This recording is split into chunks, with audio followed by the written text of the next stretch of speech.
Hello friends, today we will starting our class 8 SST important chapter Colonialism and City. So our first topic is deurbanization.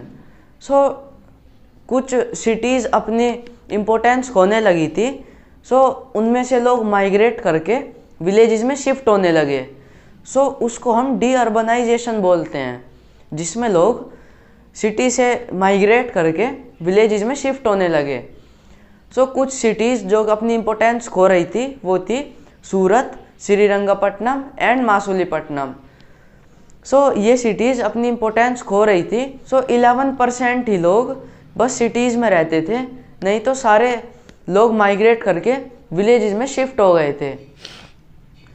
So next topic है हमारा coming of new urban centers.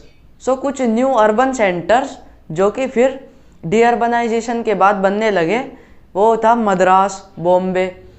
सो इनमें features ये होते थे कि इनमें जो roads होती थी वो चौड़ी रोड्स होती थी, इनमें बोर्ड रोड्स होती थी और public facilities, water, health care, इनमें सब फैसिलिटी दी जाती थी। ब्रिटिश इस टाइप की जगह से दूर रहते थे क्योंकि वो भीड़ भाड़ वाली जगह पर नहीं रहते थे जहाँ पर इंडियंस रहते थे, क्योंकि वहाँ पर बहुत पोल्यूटेड होती थी वो जगह। सो वे वहाँ पर रहना पसंद नहीं करते थे। So our next topic is nature of the urban areas.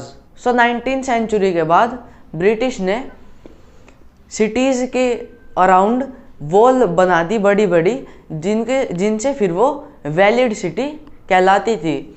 सो उस वैलिड सिटी में 14 गेट्स होते थे, वो सिटी के साइज़ के हिसाब से गेट होते थे।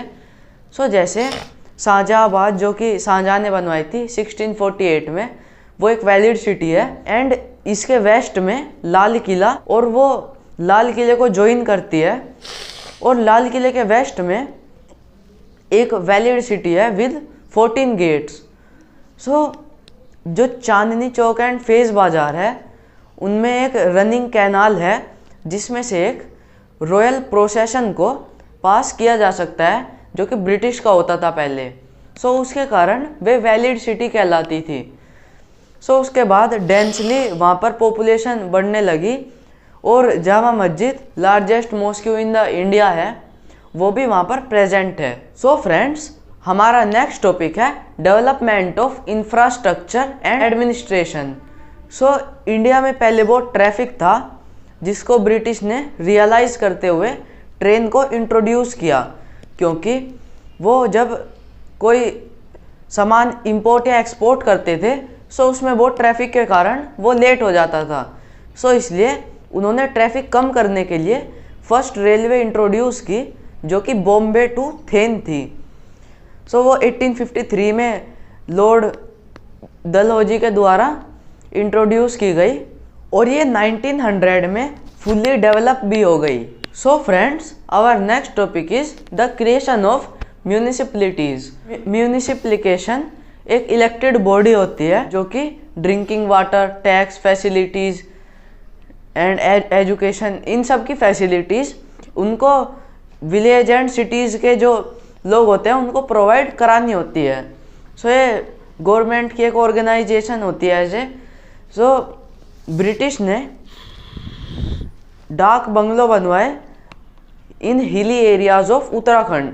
कोई अगर हमला हो इंडियंस के द्वारा, सो वो ब्रिटिश को उसमें छुपा सके।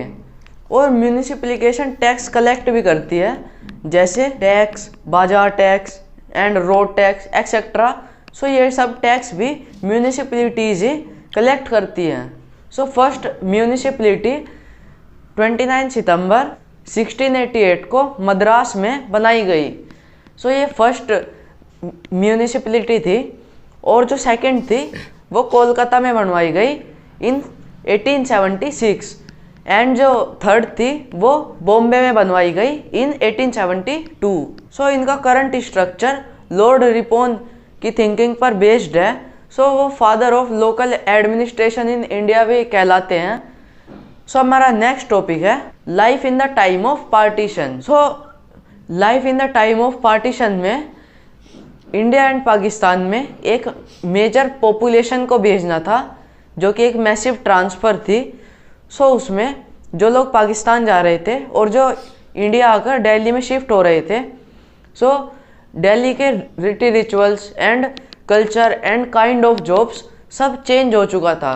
सो पहले दिल्ली की ब्यूटी हम मुग़ल सल्तनत के आर्किटेक्चर से भी लगा सकते हैं। ऊपर अब दिल्ली में flyovers, big shopping malls etcetera ये सब चीज़ें हैं। सो अब दिल्ली का day by day looked by MCD, municipal corporation of Delhi. So वो day by day activities Delhi की देखते हैं।